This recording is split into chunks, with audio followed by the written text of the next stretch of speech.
Welcome to my channel, Threshold Games. My name is James, and in this video I'm going to show you how I made this game in 4 days. So my goal for this project was to create a simple but highly polished game as quickly as I could. Kind of like a mini game jam all for myself.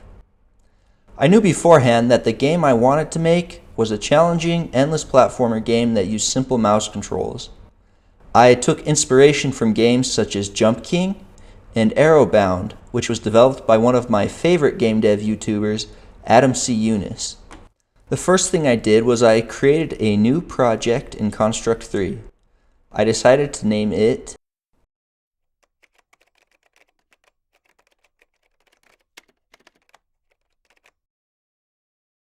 Don't worry, I thought of a better name later. I opened my new project and got started. The first thing I did was configure my project settings and change the size of my layout. Next, I added a new sprite object and named it Player. I fiddled with the size for a little bit until I got the size I liked. I followed up by adding a second sprite object that I used as the ground. This was only temporary as I later replaced it with a tile map object. My next step was to create a camera using a sprite with the scroll to behavior attached to it. I made it so that the camera would only scroll upwards along the y-axis, following the player if the player was higher than the camera. Next, I implemented the player controls. Initially, I wanted the player to be able to wrap around the screen to the left and to the right, but then I remembered that I was planning on using the physics behavior to move the player, which in my experience does not play well with the built-in wrap behavior in Construct. I decided to cut screen wrapping so that I didn't have to spend too much time making it work. Remember, I wanted to finish this project ASAP. It ended up working out better without the wrapping anyway. I added a small platform which also had the physics behavior with immovable checked. Next, I added the mouse object to the project. I started setting up my player controls, and it took some tweaking to get right, but I was pleased with the results so far. As you can see from this footage, I also created a trajectory to show the general direction that the player will move in. I used this post here to learn how to make it work. Next, I created a system to spawn in a new platform once the player lands on the current platform. It took a few tries to get it right. This particular fix just needed me to add a trigger once while true event. Next, I added a text box and set it up to track the score, which goes up by 1 for every platform the player successfully lands on. I also made it so that the platforms disappear once you jump high enough off of them. I did leave a little bit of leeway so that you can make small jumps on the platform if you want to adjust your position in order to line up your next jump. This pink bar here is the death zone I created. I added it to my HUD layer, which has a parallax of 0, 0, so that it always stays at the same position at the bottom of the game. Once you jump to the first platform, it moves up past the ground so that if you miss a jump, you fall down and die. I set it up so that the game resets when this happens. Because I had a basic game loop established, I decided to shift gears a little bit here and started setting up a title screen / menu for the game. I added a screen wipe transition and a button that takes you back to the title screen. At this point, I was feeling good about where the game was at, so I decided to get started with the artwork for the game. So I headed to lowspec.com, which is essentially a pixel art mecca all indie devs will make a pilgrimage to at some point in their careers. The site is for picking out well-crafted color palettes. I wanted to keep the color count low just to stick with my goal of keeping the game simple. I ended up going with Oil 6 by Graphics Kid. I meant to use the whole palette, but I ended up leaving out the yellow and the mid-tone purple color. I used pixelapp.com for most of my art.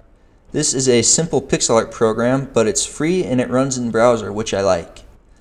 This is the part of the video where I ask you to like and subscribe. I would really appreciate it.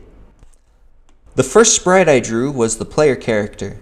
I planned on making some simple motion animation in Engine, so I only needed a single frame of artwork. As you can see, I reworked it a few times until I got something I was happy with. It was a good reminder for myself that it is okay for me to start over and try something a different way. Next, I created the sprite for the platform block. I added the white to the outer edge to make the platform stand out from the background. I copied the platform artwork and pasted it around to create a tile map, because at this point I was planning on replacing the ground and walls objects with a tile map object, which is what I did next. After that, I accidentally recorded this empty window instead of what I was supposed to be capturing. Moving on from my blunder, I decided that my kill zone would be represented by the ultimate cliché, spikes. Beautiful spikes, just what every platformer needs. A real staple of the video game industry. Next, I added all of the art to the project and implemented squash and stretch to my character by following this tutorial by another favorite YouTube indie dev, Vimlark. I started adding a little juice by adding screen shake, particle effects, and an effect where the platform drops off screen when you jump off of it. Next, I decided on a title for the game. Because the character I drew looked like a marshmallow, I decided to call the game Marshmallow Panic and started drawing a title screen for it. I put together the title screen of the game and added a high score counter. Next, I knew I wanted to use a behavior I hadn't used before, so I added the Shadowcaster behavior in the light object, which I pinned to the player.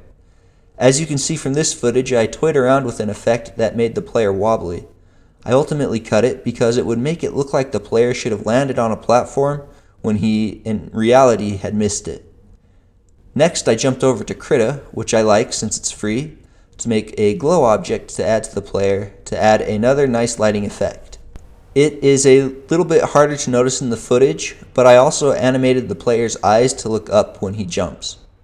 The next thing I did was add sound effects.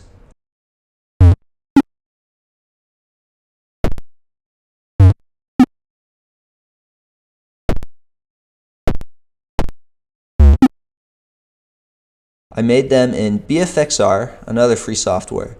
It's an okay software, but I'd like to find a different solution sometime because the sounds it generates tend to be harsh. I then took a stab at creating music for the game. I would say this is my weakest spot in game development currently. I would like to be able to make my own music for my games. In the past, I've always used other people's music, properly licensed and credited, of course. In any case, I gave up on making music for this particular game. In the future, I might make a video about trying to improve my music making skills. I added a bit more polish and squashed a few bugs, and decided the game was ready to upload to itch.io. As I was testing it, I discovered that the mouse interacted differently in the construct preview than it did actually running in a web page. The problem was that in a web page, the mouse would stop interacting with the game when it was outside the boundaries. I was not able to find a way to fix it per se, so my solution was to adjust the player controls slightly. Originally, you had to click on the player and drag the mouse to launch it. In the new version, I set it up so you could click anywhere on the screen and drag to launch the player. This actually turned out to be a better solution because I realized that I could now add touch controls. Before, I was not going to, since you obviously can't drag the player off screen with a touch screen, but making it so you can control the player from anywhere on the screen is perfect for touch controls. I finished by uploading the game to itch.io. I also submitted it to Newgrounds.com, but as of right now, it is still waiting to be published. Included below should be a link to the game on itch.io if you want to play it. And possibly down there is a link to Newgrounds as well. We will see what happens. That's all I've got for this video. A big thanks to everyone who is watching this. It's the first video I've made on this channel and I really appreciate it. I plan on doing another project next week and will be releasing another video about that project. Thanks again, everyone.